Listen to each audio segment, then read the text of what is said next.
네, 안녕하십니까. 신기수입니다. 자, 어제 미국 시장은 뭐 살짝 반등이 좀 나왔습니다.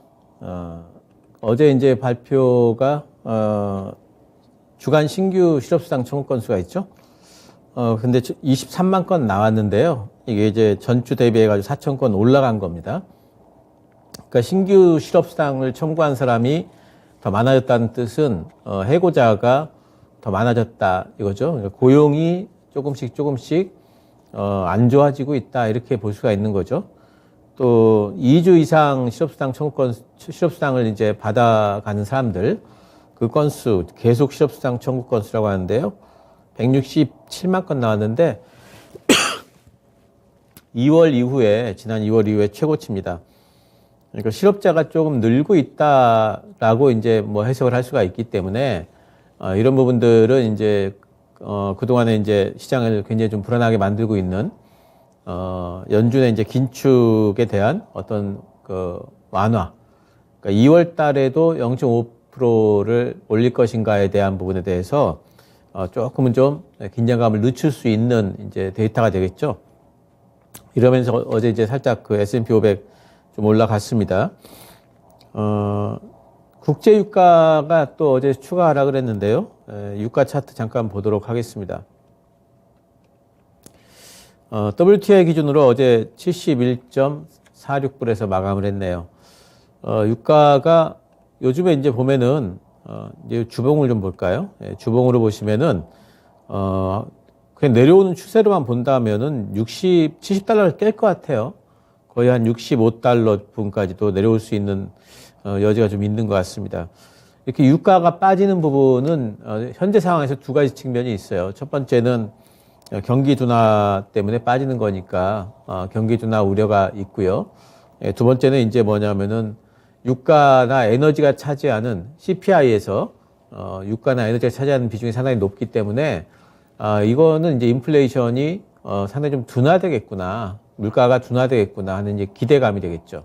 이 부분은 시장에 굉장히 좀 긍정적인데, 근데 이제 뭔가 좀 경기 둔화 우려 쪽은 좀 부정적인데, 지금 상황에서 보게 되면은 유가 부분은 빠져주는 게 오히려 시장한테는 좀 이제 좋은 얘기로 아마 들릴 것 같아요. 그래서 유가 빠지는 것도 어젯밤엔 좋은 작동을 했다 이렇게 보이고, 유가가 추가 하락을 하게 된다면, 정말로 70%를 깨게 된다면은, 그러면은 어쩌면 요번에 CPI가 조금 예상치보다 높게 나온다 할지라도 그 영향력이 좀 제한될 수 있는 여지가 좀 있습니다. 그래서 좀 추가적으로 빠지는지 한번 좀 지켜봐야 되겠고요.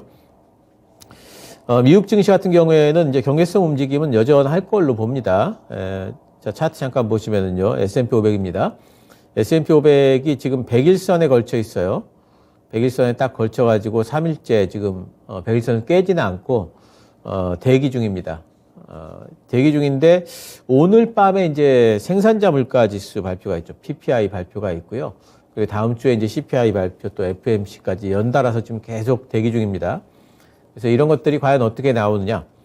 근데 너무 또 그 안 좋은 쪽으로만 생각할 건 아닌 게, 내려갈 수도 있어요. 생산자 물가 지수도 예상치보다 낮게 나올 수도 있고, CPI도 마찬가지고, 이제 그런 여러 가지 변수가 있기 때문에 지금 상황은 어쨌든 간에 좀 이제 관망하면 될 것 같아요. 뭔가 좀 사기도 그렇고, 적극적으로 매수를 하기도 그렇고, 또 그렇다고 여기서 뭐 탈출을 하자니 탈출하는 장은 또 아니죠. 그렇기 때문에 지금은 이제 그런 부분들을 생각을 하시면 될 것 같고요. 말씀드린 대로 오늘 이제 PPI 발표되는 거, 또 그 발표 결과에 따라서 시장에 또 추가 반등이 나오느냐, 아니면은 조금 이제 약세권에 접어드느냐, 결정이 좀 될 거는 같습니다. 자, 우리 증시 어제는 뭐 무난하게 만기를 좀 넘겼습니다. 뭐 장 막판에 이제 코스피하고 코스닥하고 살짝 좀 뭐 코스피는 살짝 오르고 코스닥은 살짝 내리고 뭐 하긴 했는데, 그 정도면은 뭐 잘 넘겼다 보이고요. 우리 증시도 이제 FOMC 때까지 소강 국면은 계속될 거고, 관망 계속해가지고 유지를 하는 정도 하시면 될 것 같고요. 어제 LG 에너지 솔루션이 상당히 이제 그 시장 자체를 뭐 좀 내리는 역할을 했는데, 외국인들이 좀 집중 매도가 나왔습니다. 이유가 뭘까? 뚜렷한 어떤 악재는 없어요. 단지 이제 테슬라가 요즘에 좀 하락을 좀 하고 있었고, 거기서 플러스 해가지고 지금 LG 에너지 솔루션이 상장한 지가 1월달 상장이니까 지금 한 1년 돼가죠. 그러니까 오버행 이슈, 이제 뭐 1월 보호예수 물량 얘기, 또 블록들이 언제 나올지 모른다, 뭐 이런 불안감 같은 것들이 조금 있어요. 예, 그런 것들을 타면서 이제 하락을 좀 한 것 같고요. 하지만 뭐 내년도에 대한 어떤 전망 같은 것들은 여전하기 때문에, 오히려 뭐 당장은 아니더라도, 이번 블록들 이슈, 또 뭐 오버행 이슈 같은 것들 지나가게 되면은 또다시 매수 기회가 올 겁니다. 어제 또 나온 뉴스들 중에서 미국이 EU 측에다가 중국산 철강에 대해서 관세 부과할 거를 한번 검토해봐라 이렇게 제안했다라는 뉴스가 나왔습니다. 그리고 이제 단어를 뭐라고 썼냐면은 중국산 더러운 철강이 됐어요. 그렇게 단어를 썼는데 우리나라에도 이게 타격이 될 수 있다라는 이제 우려감이 좀 있습니다. 왜냐하면 중국산 철강 재료를 우리나라가 수입을 해가지고 가공을 해서 미국이나 유럽에다 지금 팔기 때문에 이런 부분에 대한 우려감들이 조금은 있습니다. 그러니까 철강 부분 한번 보셔야 되겠고, 화물연대가 오늘 투표합니다. 운송 재개 여부를. 그래서 이 부분에 대해서 영향을 받을 수 있는 부분들이 뭐 이제 시멘트 업종이라든가 또 화물연대 파원과 관련된 또 뭐 자동차도 마찬가지고요. 뭐 조선 쪽에도 마찬가지고 이런 생산 쪽 관련해 가지고는 이런 부분들이 뭔가 좀 영향을 좀 미치기 때문에 어떻게 결과가 나오는지 좀 이제 봐야 될 것 같습니다. 자, 어쨌든 뭐 시장은 뭐 관망세 계속해서 유지하시는 걸로 하시고요. 자, 오늘 준비한 종목은요, 모트렉스 준비했습니다. 모트렉스는 자율주행 관련 종목으로 지금 시장에서 분류가 되어 있죠. 그래서 IVI, In-Vehicle Infotainment, 차량용 인포테인먼트입니다. 이쪽 하드웨어, 소프트웨어, 이런 것들 생산을 좀 하고 있습니다. 이 회사의 특징적인 부분은요, 그러니까 이 회사가 그동안에는 그냥 테마주로만 봤어요, 시장에서. 테마주로만 봤는데, 이제는 실적이 받쳐주는 이제 종목으로 변화를 해나가고 있습니다. 지금 이제 이 회사의 특징적인 부분은 다른 회사들하고 좀 차별화되는 부분들은 글로벌 현지화를 지금 하고 있습니다. 지금 이제 글로벌 현지화라는 소리는 가령 자동차가 뭐 인도에 출시가 된다 그러면 인도에서 쓰는 언어로 그런 것들을 다 만들어야 되고 인도인들이 뭔가 좀 편해할 수 있는 이제 그런 이제 뭔가 좀 커뮤니케이션을 할 수 있는 그런 부분들로 만들어야 될 거 아니겠어요? 이제 그런 부분들을 만들 수 있는 역량이 확보가 돼 있고 지역별로 자동차 회사에다가 AS를 맡기는 게 아니고요. 자기네들 자체적인 네트워크를 지금 구축을 해놨습니다. 이런 부분들이 상당히 좀 차별화된 부분이다 볼 수 있고 이렇게 해놓으니까 자동차 회사들 쪽에서는 쓰기가 쉽죠. 우리가 AS 책임 안 져도 되고 또 현지화 전부 다 자기들이 해주니까 자동차 회사들에 쓰기가 쉽죠. 그래서 현대차, 기아차 쪽에서 상당히 지금 선호하는 회사가 되어 있습니다. 3분기 영업이익률이요. 이 회사가 상당히 좀 높아요. 11.6%가 나왔는데 이런 이제 인포테인먼트 차량 부품 업체들 평균이 2% 미만입니다. 그러니까 엄청난 영업이익률이죠. 그래서 이 회사 제품이 좀 비싸게 팔린다 이렇게 볼 수가 있고요.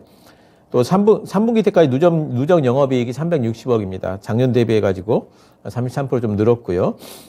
이 회사 PBV용 IVI 플랫폼을 개발 완료를 해놨습니다. 이번에 개발한 거에는 이제 디지털 운행 기록까지도 기능이 지금 탑재가 좀 돼 있고요.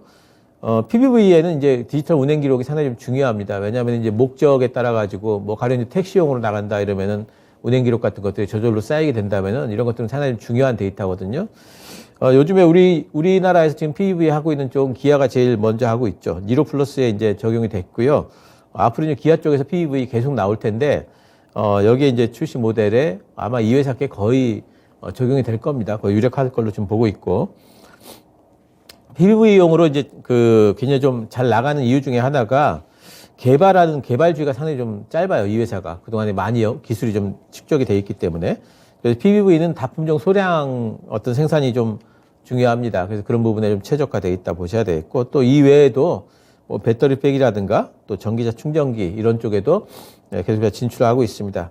또 이 회사 자회사가 전진 건설 로봇이라는 회사가 있는데요. 뭐 이름은 로봇으로 되어 있지만 이제 펌프카 쪽 하고 있습니다. 1위입니다. 미국이 지금 인프라 투자를 지금 할 거예요. 내년부터. 그래서 이런 부분에 대한 미국 쪽에 지금 매출이 제일 높기 때문에 또 수혜를 기대할 수가 있고요. 올해 영업이익 526억 예상하고 있고 전년 대비해 가지고 50% 정도 늘어날 걸로 보고 있습니다. 그리고 올해 연말 기준 PER 9.2배. 테마주라고만 봤지만 PER이 10배가 안 됩니다. 내년에는 더 늘어날 것 같고요. 그러면서 이제 자, 차트 한번 보시면요. 지난번에 한번 엄청나게 자율주행 때문에 올라갔다가, 요즘 그랬다 매물을 한번 맞고요. 그리고 서서히 실적이 좋기 때문에 상승 추세를 계속해가지고 이어가고 있죠. 그 지금, 한 번은 더 위쪽으로 갈 수 있는 파동이 나타날 걸로 보고 있고요. 매수가는 시가 2% 가능하겠습니다. 목표가는 한 번 더 돌파된다고 보고 22,000원 잡도록 하고요. 손절가는 15,500원 잡도록 하겠습니다. 자, 뭐 어제와 그렇게 크게 달라진 것은 없는 시장입니다. 다음 주 FMC가 결과가 나와 봐야지 시장을 봐야지 되기 때문에 계속해서 관찰하는 관망하는 시장 그렇게 잡아보셨으면 좋겠습니다.